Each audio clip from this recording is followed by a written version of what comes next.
All right, guys, welcome to chapter 15. We left off in History 1301 talking about the end of the Civil War and how Robert E. Lee had surrendered to Ulysses S. Grant at Appomattox Court in the spring of 1865. And shortly thereafter, just a few days later, American President Abraham Lincoln was assassinated at Ford's Theater. That puts into question what's now going to happen to the United States in the aftermath of the war that finally decided slavery's fate in our country. But really, what do we do about the rest of our country? And what do we do now that maybe is going to change the trajectory of our nation that's going to have impacts upon you today? Well, how are we going to integrate the South back into the Union? And what are we going to do with various different politicians? What do we do about representation? What do we also do about maybe all these newly freed slaves that now have freedom, supposedly? What do we do? Should they have political representation? Are they citizens? Should they be allowed to vote? How are they going to find workplaces? What are we going to do with the Southern economy? Should it urbanize? Should it perhaps industrialize like much of the North? All these things are questions that now come into play in the immediate aftermath of the Civil War, thus beginning the process and era of our nation known as Reconstruction. So as we begin, I'm going to go to our slides and you'll be able to see exactly how we're going to go about doing that. Okay, so welcome to chapter 15. First and foremost, we must define the end of slavery. What does that mean? So a lot of people often believe that Abraham Lincoln's Emancipation Proclamation in January of 1863, where he informed slaves in Confederate states that they were free, that was the end of slavery. It, in fact, was not the legal end of slavery. It was just that, a declaration and a proclamation. To declare it is one thing. To actually obtain it and make it legally stamped into law, there had to be something greater. That's where the 13th Amendment, passed in December of 1865, is passed, that legally and officially ends slavery. Neither slavery nor involuntary servitude, except as a punishment for crime whereof the party shall have been duly convicted, shall exist within the United States or any place subject to their jurisdiction. So slavery, by way of the 13th Amendment, will now officially be outlawed in the United States. It is not the Emancipation Proclamation that did it. It's the 13th Amendment that now officially ends slavery, thereby officially freeing slaves and prohibiting them from being enslaved in perpetuity in the United States. So this is a very good development, and that is what officially does it. Now, what do we do about various different land? Many different people had believed that maybe Confederate land, especially maybe from wealthy landowners, should perhaps be redistributed and cut up and parceled out. What do we do about all that? Or do we do that at all? And not only that, what do we do about other various different political freedoms? You see, Abraham Lincoln was a Republican. And at the time in the 1860s, the Republican Party was really split into two different factions. One thing that was common among almost all Republicans at the time is that they were abolitionists. They believed in the end of slavery. It didn't necessarily mean they were all on the same page about what to do in its aftermath. Abraham Lincoln was a proponent of the 10% plan, which basically meant that only 10% of all Southerners would need to vote to re-enter the Union as a state in order for them to have just that. So again, I'm going to repeat that. The 10% plan was Abraham Lincoln's idea that in order for a former Confederate state to be readmitted as a state in the Union, only 10% of its voters would need to approve such. You see, Abraham Lincoln loved the American South. He was from rural Illinois. He identified with much of Southern culture from an agriculture standpoint. He had strong reverence for the South and believed that the South was a critical part of the American experience. He just wanted to end slavery and preserve the Union, which is why he fought so fervently to lead our country during its worst hour. So Abraham Lincoln believed that the best way to reintegrate the South into the United States is to make it possible and feasible to show them we are not your adversary. We want you in our country. You're just no longer going to enslave black people, but you're important nonetheless. So Abraham Lincoln and those on his side favored the idea of the 10% plan to bring the South back into the Union. The other side of his political party, the more radical Republicans, wanted to harshly punish Southerners, specifically Confederates, who, first of all, broke away from the United States and dismantled the Union, or at least attempted therein, and also enslaved people, cost a lot of money. And these radicals in the Republican Party wanted 90% of Southerners to approve readmission as statehood rather than only 10%. They took the opposite approach of Abraham Lincoln, and that caused various different animosities, if you will, that put a stranglehold upon the Republican Party. And it was put even further into question with Abraham Lincoln's assassination, because now your biggest voice to reintegrate the South back into the Union, now that the war is over, has now died. So now what? Now what do we do? And other things need to be put into play. And so you have a population of people, you have quite a number of formerly enslaved black people whose only skill is really to work in the agriculture fields. They were not allowed to have any sort of formal education or really ability outside of many of their plantations or workplaces. And so they had limited skills. But now that they had freedom, they wanted to perhaps explore their skill in a more free way. You also had quite a number of planters and landowners who still needed to work their land. They still wanted to earn a living for themselves, and they saw their former slaves oftentimes as a source of labor. So now that you cannot legally enslave them, maybe they could come to a different agreement to where they might both be able to benefit, or at least that was the idea behind it.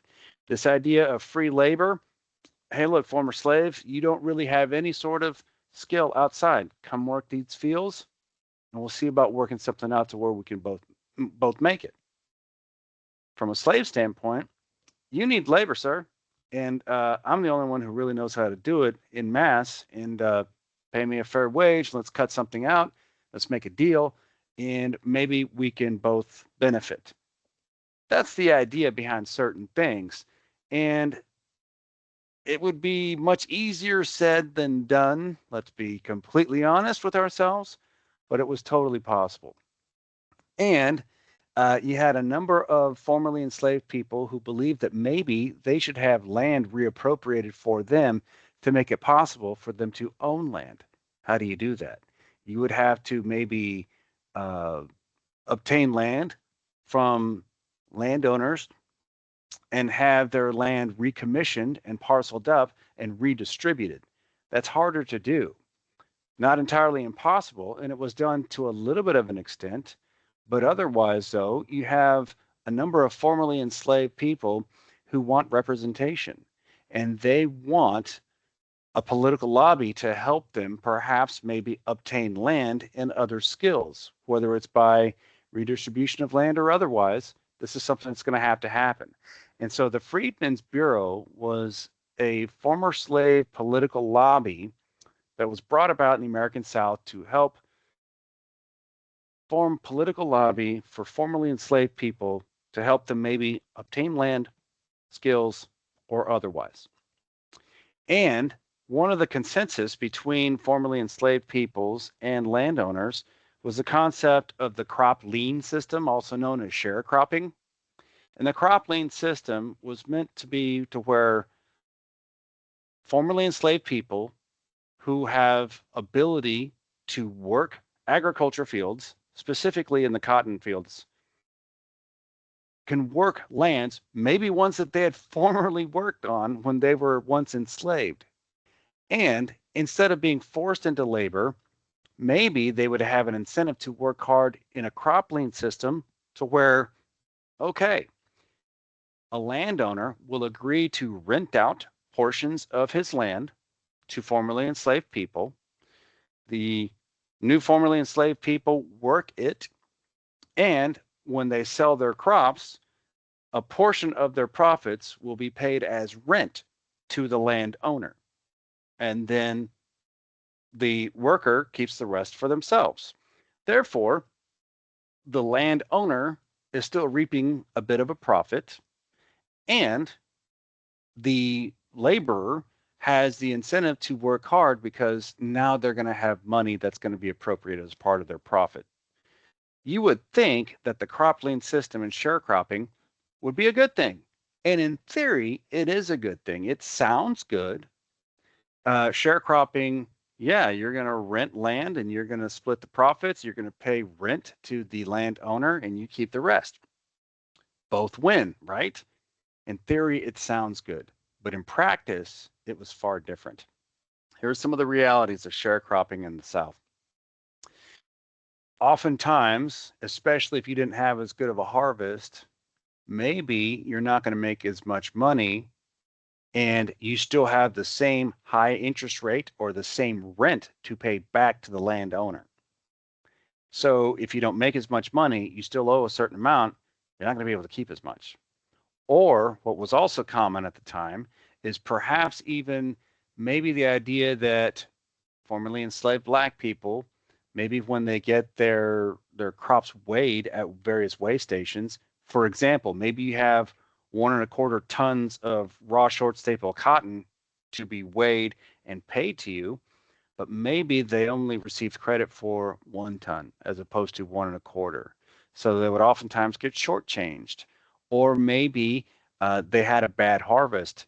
You still owe money to the landowner and you're still going to struggle to make a profit. That was often a problem. Also, what was common at the time was for sharecroppers who didn't have a dime to their name, maybe have to buy equipment or do other things to kind of get their livelihood started. They would have to borrow money, thus beginning their journey of credit and indebtedness. If you had a bad crop or you got shortchanged at the weigh station, you still owe money to the landowner. Maybe you have to continuously borrow money in order to make things happen. And as that's such, the cycle of indebtedness is extremely difficult to break out of, thus being a different form of slavery. You're just not legally being shackled and forced into labor, but you're in a financial cycle that's near impossible to break from, and there's really no end in sight. That's a form of legalized slavery, is what a lot of sharecropping turned into in the American South. And it's a very unfortunate story. And if you're not as well educated or you never had access to education or if you just don't know better, then how do you even know you're getting yourself into various different cycles? And even if you are aware of it, there's not really a whole lot you can do about it. So sharecropping was meant to be a good thing. And in theory, it sounds good. But a lot of things in theory sound good, but in practice and in reality, they're not really good. And so sharecropping was deemed as being an attempt. By the way, it was not just formerly enslaved black people that suffered under sharecropping. There are quite a number of white farmers who suffered a similar fate. They themselves struggled to break out of the doldrums of sharecropping and would oftentimes struggle financially. So it was not exclusive to black people. It was quite a number of southern white people too. And you would develop new social classes as a result of it. We had talked in prior chapters in the antebellum South about the 3 different classes of white people at that time. You had your planter class, which was the wealthy class that owned pretty much everything. You had your poor whites at the bottom who had not a nickel to their name, but all they clung to was that they were white and therefore superior, and that was the one thing they had in common with planters. And then there was most Southerners in the middle. Your independent yeoman farmers who were just trying to get by. They didn't own slaves. They didn't own people. If they did, maybe it was very limited amounts, but they didn't generally have enough money for anything like that. They were just trying to be independent farmers getting by for themselves. That's the majority of Southern white people before the war. And they were the ones called upon by the wealthy people to fight the war. But otherwise, that's your down home classic Southerner who's just trying to get by and just have a good time. After the war, you would develop different social classes. You still had your very wealthy people who owned a lot of land, but now you're going to urbanize. And so, from the standpoint of urbanization, perhaps now you are going to develop the concept of an urban South to where, yeah, we are going to develop a class of people who are going to move into new southern metropolitan areas like Birmingham, Alabama, for example, Atlanta, Georgia. This particular picture here in the new social classes slide under the urban South is of a steel mill, probably in some place like Birmingham, Alabama, which today, um, well, in the 20th century rather, was home of a neutral site football game between the University of Alabama and Auburn University, known as the Iron Bowl. That's a classic college football game that used to be played at a neutral site in Birmingham, Alabama. And it was called the Iron Bowl because Birmingham would be the steel center of the South. And so, from that perspective, that's where it gets its name, the Iron Bowl.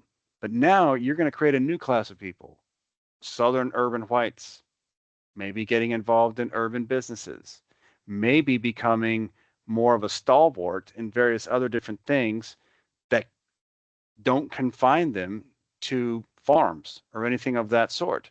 And so that would be something else that would also come into play. And so Southern farmers are no longer limited to being on the farm. They might actually work a factory job. And also, a lot of newly freed Black people have a lot of the same type of fate. Okay. So now what do we do? Well, let's look at that too. And so, from that standpoint, we aren't just looking at urban society, we are also looking at newly freed Black people. We're also looking at urbanized white society. So beforehand, maybe New Orleans, maybe Atlanta, but Atlanta was burned to the ground during Sherman's March to the Sea. And then also, um, you didn't really have an emphasis. After the war, though, an emphasis upon urbanization and building of railroads to help connect the South meant that urbanization could be possible in that South. And at the time, this man here, Andrew Johnson, would become president of the United States. So he was vice president under Abraham Lincoln. And after Lincoln was assassinated by law under the constitutional recognition, the vice president would be inaugurated as president. So Andrew Johnson would become president of the United States after Abe Lincoln was assassinated. Like Abraham Lincoln, he was a Republican. He was also a staunch Unionist, which was a little bit more rare for the Southerners, is that you had a Southern Unionist who wanted to preserve the Union. So he was a Republican who believed in that. However, that didn't necessarily mean that he didn't have racist views, even though he agreed with abolitionism and did not support slavery. That doesn't mean that he believed that Black people could contribute to society.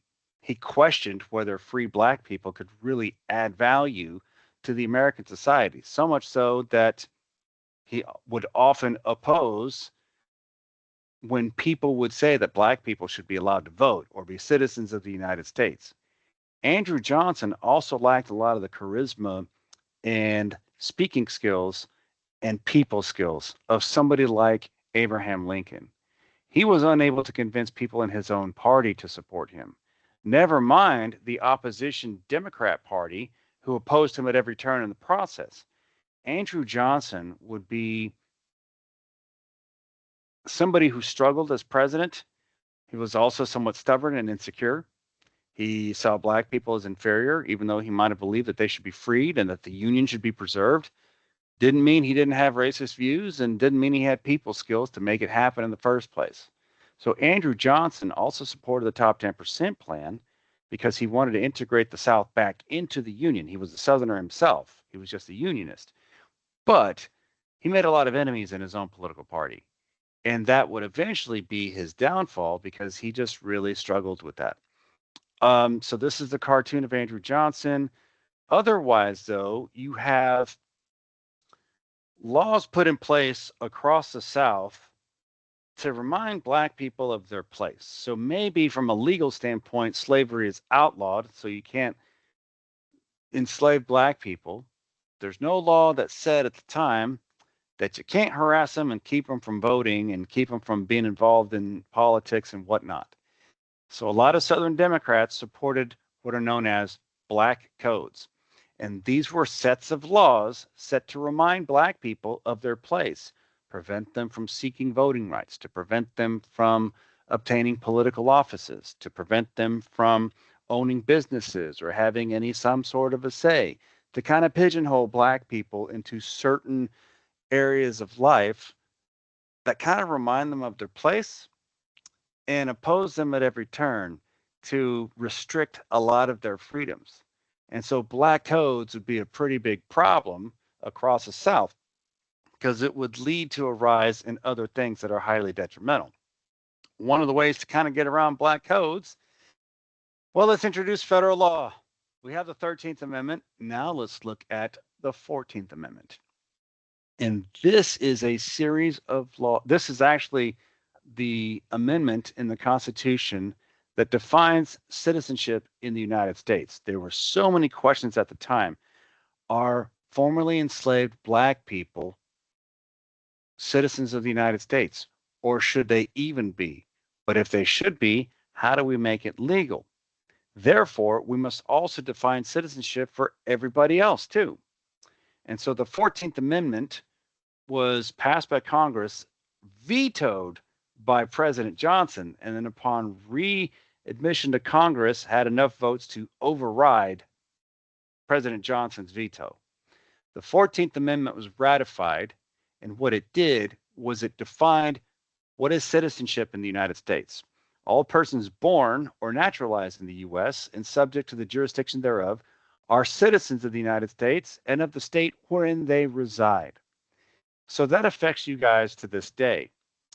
If you are born in the US or in a US territory such as Guam or Wakeland Island or the American Samoas, you are by default a United States citizen. Otherwise, to become a citizen, you must go through the process of naturalization. So there's a series of laws and immigration recognitions to eventually form a pathway for citizenship. My grandparents were Mexican immigrants. They eventually became naturalized citizens of the United States. They may have been born and raised in Mexico, but they spent the overwhelming majority of their lives in Texas and thereby eventually becoming U.S. citizens. That's through the process of naturalization. But otherwise, though, if you're born in the US, you are a citizen. And that leads to a conversation in today, in 2026, because there are various different political movements that aim to possibly reinterpret this or maybe even change and override the 14th Amendment, maybe to add something else to end birthright citizenship and define it as something else. So, where I grew up in South Texas, there's the concept of an anchor baby, to where maybe on a random Friday night in Weslaco, Texas, somebody may be in the United States, perhaps not legally, and they give birth to a child who is now therefore born in the United States. So by default, that child, having been born in the United States under recognition of the 14th Amendment, that child is a citizen. Their mother may not be here legally, but now, how do you do it without separating the family? You create the concept of an anchor baby, and that's a pretty common practice. There are various different politicians who want to end that, and there are various different conversations in and around thereof. So the 14th Amendment affects everyone in the United States to this day because it defines citizenship, and there are questions in and around that. Should birthright citizenship be a thing? I see a lot of roadblocks to prospective amendments or various other different interpretations therein. And people also should have inalienable rights. That being said, I do also agree that we are a country of laws that should also be recognized. So, immigration in the United States is a hot button issue. I come from a family of immigrants, but I come from a family of immigrants who immigrated the right way. That also being said, they perhaps immigrated at a time where immigration was more favorable, if that makes sense. And the laws allowed for various different things. So over the decades, which we'll talk about in this class and future chapters, we'll talk about how immigration has changed in the United States since the 1860s. But otherwise, though, when the 14th Amendment was passed, it proclaimed people born in the United States as being citizens, thereby answering the question about slaves.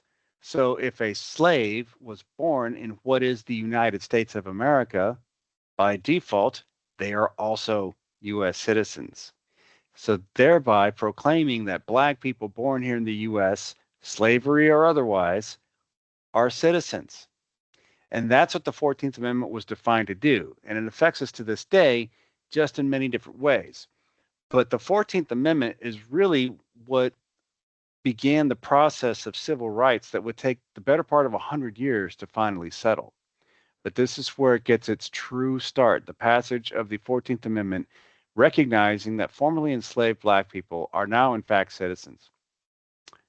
This man here is Ulysses S. Grant, hero of the American Civil War, the commanding general of Union forces the last few years, and that's who Robert E. Lee surrendered to at Appomattox Court in the spring of 1865. Okay, war hero. As Andrew Johnson was a very unpopular figure in the Republican Party, there was an effort to impeach him.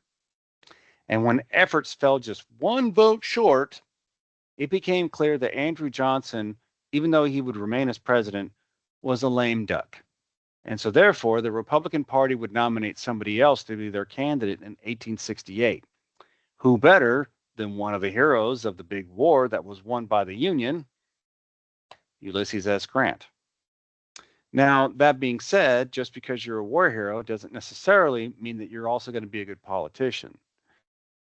So, Ulysses S. Grant runs for president in 1868, and he wins reasonably handily by the electoral vote, 214 to 80 at the time. You'll notice some of these states here in yellow, Texas, Mississippi, Virginia, they were still in the midst of Reconstruction and still in the process of being readmitted as a state.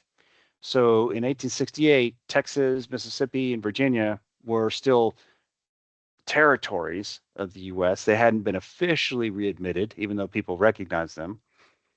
They were not allowed to participate. But states like Oregon, Nevada, California, Nebraska, Kansas, all throughout the East, they participated in the 1868 election, and Ulysses S. Grant was voted in. One thing about Grant that's synonymous with his presidency is that he became known for putting a lot of his cronies kind of in office, a lot of brother-in-law type deals, political friends. That's nothing new in politics. That happens all the time, but he was especially notorious for having done it. And that was one of the things that kind of hampered his presidency. But otherwise, it was during his presidency that now the 15th Amendment would be ratified. And this now, as you have quite a number of formerly enslaved black men rallying to make voting legal for formerly enslaved men a thing. And that's what happened when the 15th Amendment was passed. The right of citizens of the U.S. to vote shall not be denied or abridged by the U.S. by any state on account of race, color, or previous condition of servitude. In other words, former slaves should be allowed to vote and therefore are allowed to vote. So if you're a black man who was once enslaved, free or otherwise, actually, you have now legal right to vote. What the 15th Amendment does not say is if it specifies based upon sex. So women, black, white, or otherwise, at this time, are still not able to vote. So even though the 15th Amendment granted black men the right to vote, women of any race or otherwise are still not allowed to vote. And it would take the better part of another 60 years before the 19th Amendment was passed in 1920, thereby allowing and enabling women in our country to finally have a political voice. So after the 15th Amendment was passed, the rallying cry for women in our country many of whom who had piggybacked off of the abolitionist movement to garner rights for women, was now also put into question. Why should we also not have a right to vote? There are plenty of wealthy white women who still can't vote. And as such, well, what do they do now? Your modern feminist movement has a lot of grassroots in this era of American history. Some of your first waves of modern feminism really come from this era where women questioned why should they be allowed to vote but not us either. And they make a good point. They're half of our society. Why would they not be allowed to have some sort of political voice, right? At least that's how we think today. But back in the 1860s and 70s, it was far lesser of a thing. So women began to recognize, wow, we need to continue fighting for a cause. If Black people can eventually obtain their freedom and break from the shackles of slavery and eventually be enabled to vote, shouldn't we have the same? That's a good question.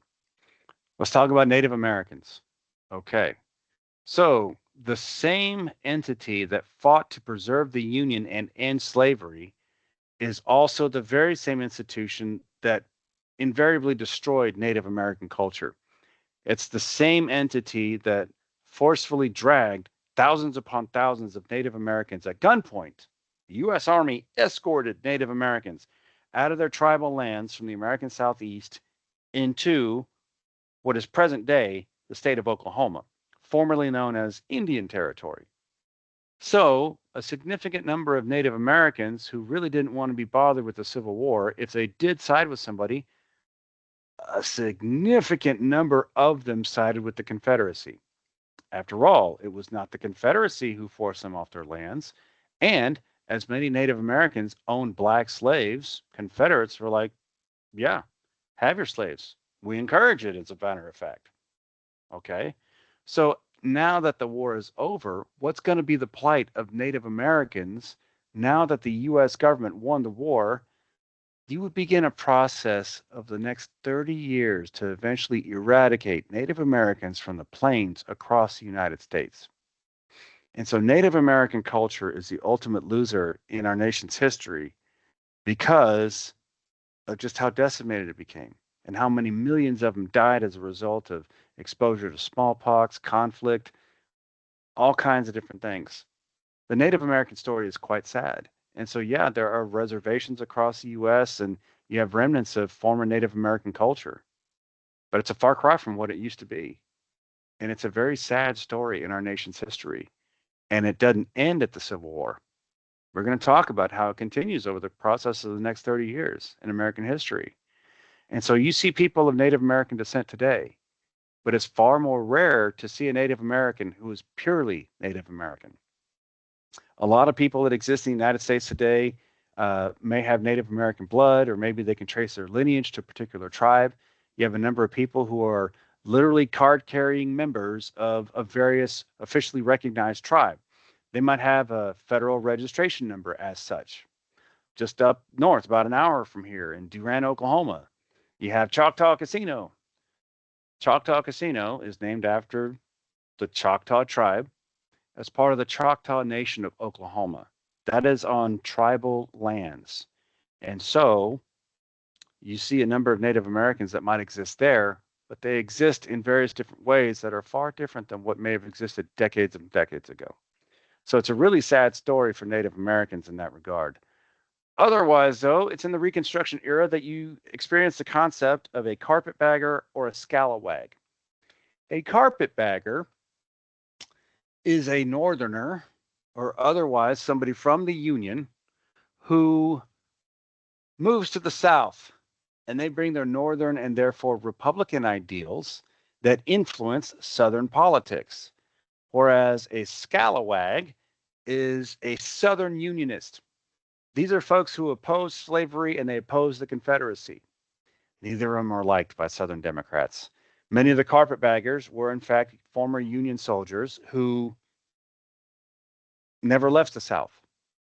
Scalawags were Southerners who never supported the Confederacy and they wanted to remain part of the Union, or maybe they were abolitionists. And so They often banded together to present a Southern Republican power ballot in the South and a Southern Republican representation and lobby. And they were very much disliked by many of the Southern Democrats. Okay. That scalawag and carpetbagger population, along with the population of newly freed black slaves, would lead to other aspects of society rising up against, thereby beginning what's known as a reign of terror. If you are familiar with the group, the Ku Klux Klan, or KKK for short, they got their start in rural Tennessee in the 1870s in the Reconstruction era. Their purpose at the time was to harass black people and prevent them from going to the voting booth, even though the 15th Amendment guaranteed black men the right to vote.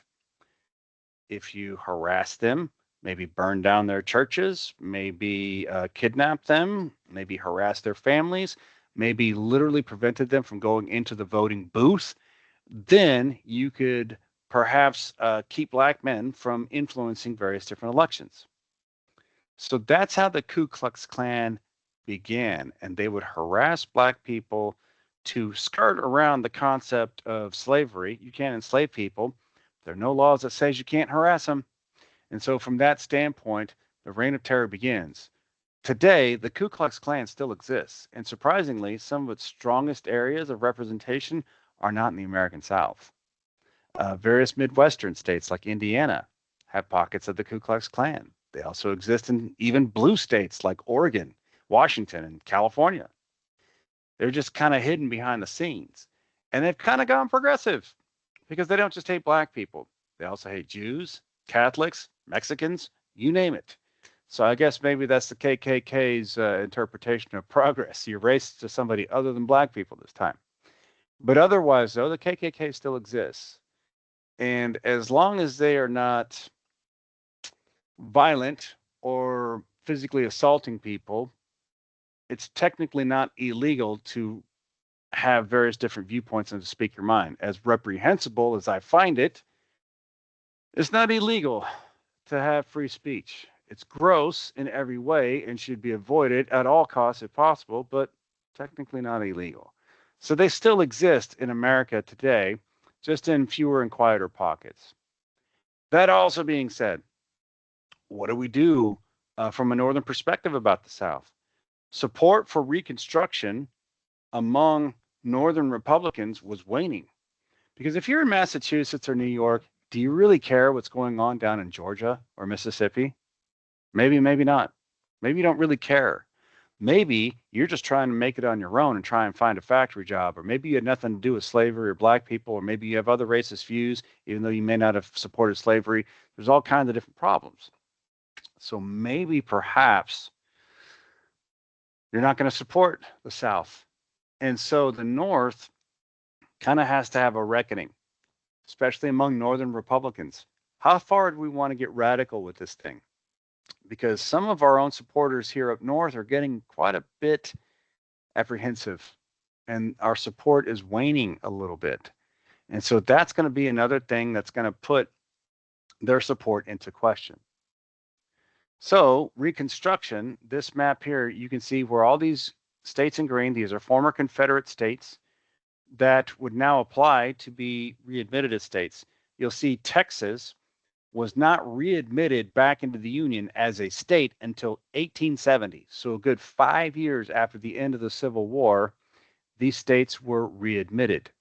Okay. And so they would be readmitted in various different ways. Louisiana in 1868, same with Arkansas, Alabama, South Carolina, which is ironic. That's where the Confederacy started in the first place.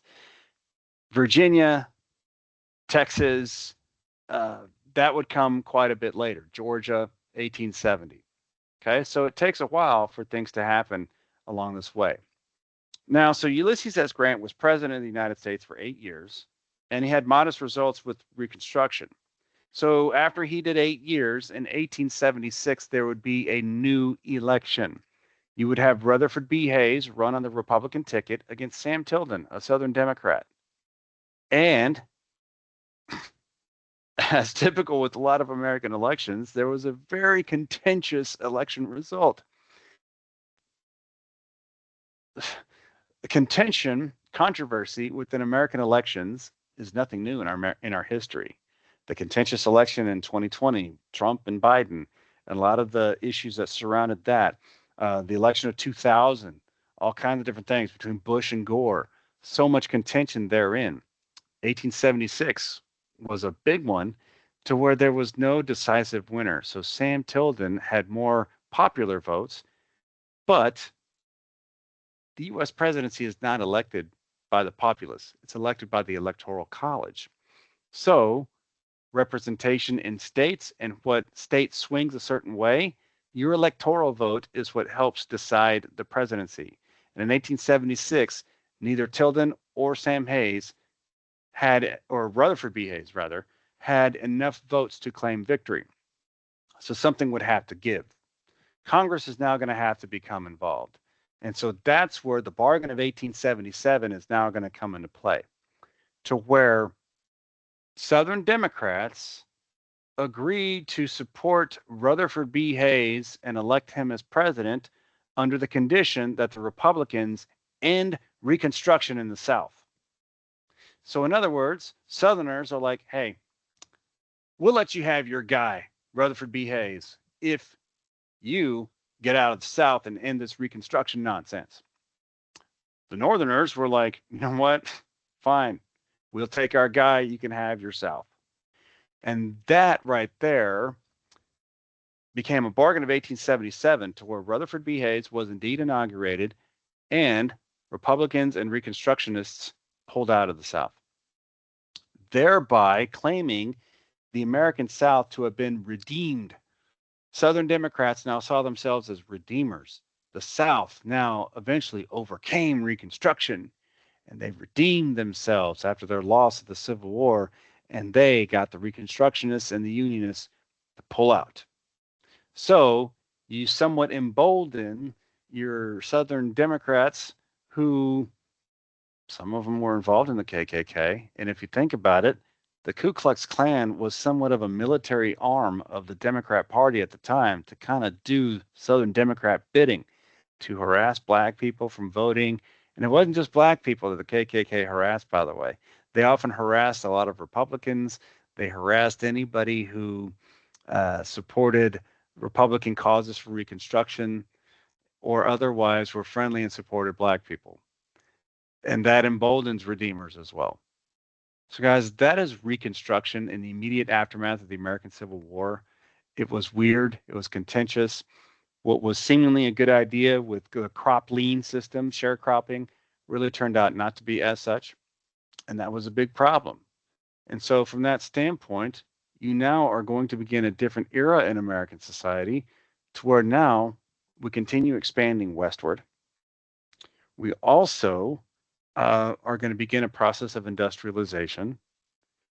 And what do we do with Native Americans? And you're going to begin a different era of the United States that's going to change its face and be it more recognizable as you know it to this day. So, guys, that is chapter 15, and we will end there. Y'all have a good day.